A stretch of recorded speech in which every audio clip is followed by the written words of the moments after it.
Good afternoon, everyone. Thank you all for being here. I'm here to provide an update on the homicide investigation of 23-year-old Shakur Campbell-Sergeant, who was murdered on September 15th. As you may know, on that day, officers responded to a call for a shooting in the area of Kingston Road and Galloway Road. When they arrived, they found the victim who had been shot. Life-saving measures were performed, but Mr. Campbell-Sergeant was unfortunately pronounced deceased on scene. At that time, the information we had is that 2 suspects had been seen fleeing the area prior to officers arriving. The next day, we were able to make an arrest of 1 suspect. Javon Kwashi, 21 years old, of Toronto, has been charged with first-degree murder.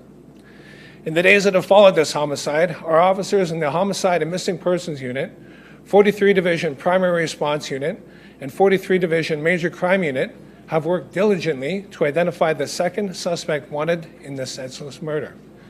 Thanks to this work, I can tell you that 18-year-old has been identified as the second suspect. He is wanted on a warrant in the first instance, Canada-wide, for first-degree murder. Do the right thing, seek counsel, and turn yourself in. If you're harboring or aiding this individual in any way, remember that you can face charges as well.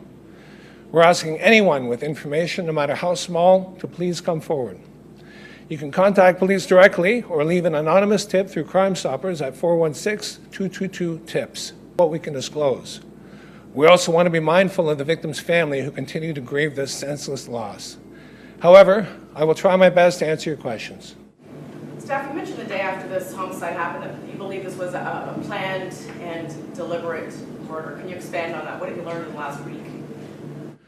Well, I don't want to go too much into what had happened that night. Keep in mind, one of the reasons we're here today is to try and generate more witnesses. We're still asking for people that are in the area to come forward. So I would ask that if you have any information, come forward. But to comment on the planned and deliberate, that simply means that this was planned. We believe it was planned and we believe it was deliberate. Can you confirm that Shakur's rapper alias was YTN Paco? We heard that from a few neighbors and just wanted to make sure that was accurate. I have that information as well. So that is his alias? Correct. Do you believe he was targeted because of his rap work, or was this gang violence? I mean, certainly Galloway is no stranger to gang violence. You're right, there is a lot of gang activity in that area, but it's so early that we really don't know that answer. And hopefully something is provided to us that sheds a bit of light on that.